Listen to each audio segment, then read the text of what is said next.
A very busy day at media as the Portland Timbers prepare to face the LA Galaxy on Sunday night at 6 o'clock. First and foremost, Timbers GM Ned Grabavoy spoke to media for the first time in a while as the primary transfer window in MLS closed on Wednesday. Here are some of the talking points. Star midfielder David Ayala, who Phil Neville has continually praised, calling him the best midfielder in MLS. Ned Grabavoy and his staff are trying to get ahead of a contract extension as the Argentinian's current deal expires in 2026. Elsewhere, he took a look to future windows, what the Timbers may do in the summer window, which opens in late July. Now, as we go forward, I would say the goal for us, we head into the summer, for me, can we maybe add one top quality starting level player? I think that's what could potentially take this group, to the next level. We've done that. We have a player or two in mind that we will continue having conversations with as we head to the summer, but then we've obviously got to assess the group and how we're playing. From a potential future Timber in a starting level spot to one who may be on his way out, I reported on April 1st that the Timbers and Miguel Araujo were trying to work on a mutually beneficial deal that would see him depart the club. GM Ned Grabavoy echoed that message again today at his press conference. Yeah, and I know that's been a little bit unknown. We are in the process now of mutually agreeing, for Miguel to move on and take on a different sporting opportunity.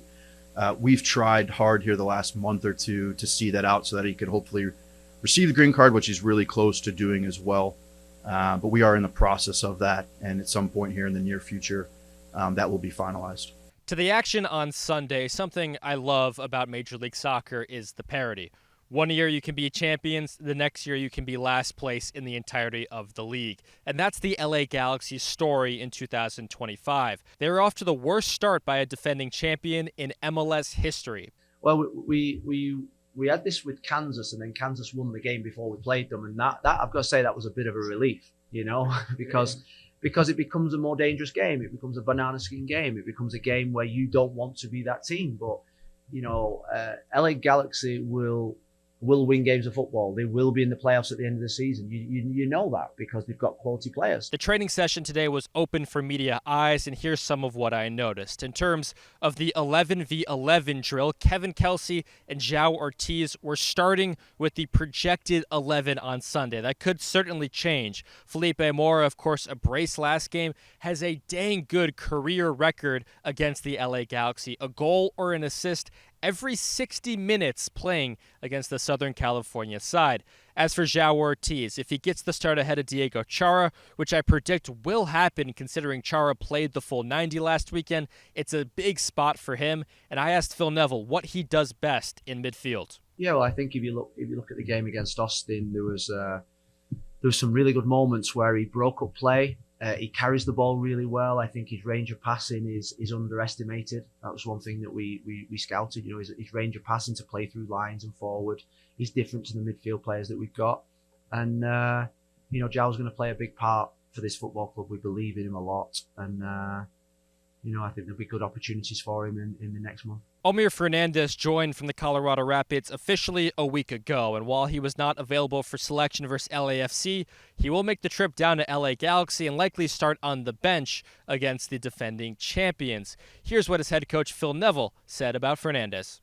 You remember at the start of the season when we didn't have Santi and Da Costa, and we missed that type of connector pocket player, and I think we were looking for that type, and I think he was definitely the best that was available. I thought he was good. And then when he's come in, he's totally blown me away with his quality.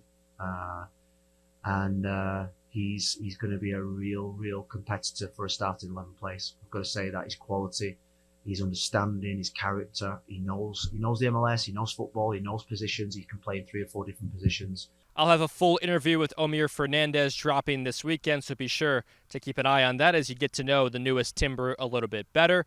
One that has led the team in goal scoring this year, joint top with Felipe Mora, is Anthony. He suffered a minor injury versus LAFC last weekend in which he came off at halftime for Jonathan Rodriguez, but Phil Neville assured media he is good to go this weekend and will likely get the start again on left wing. Let me know what you think of Ned Grabavoy's comments today and what you're looking forward to in the LA Galaxy game.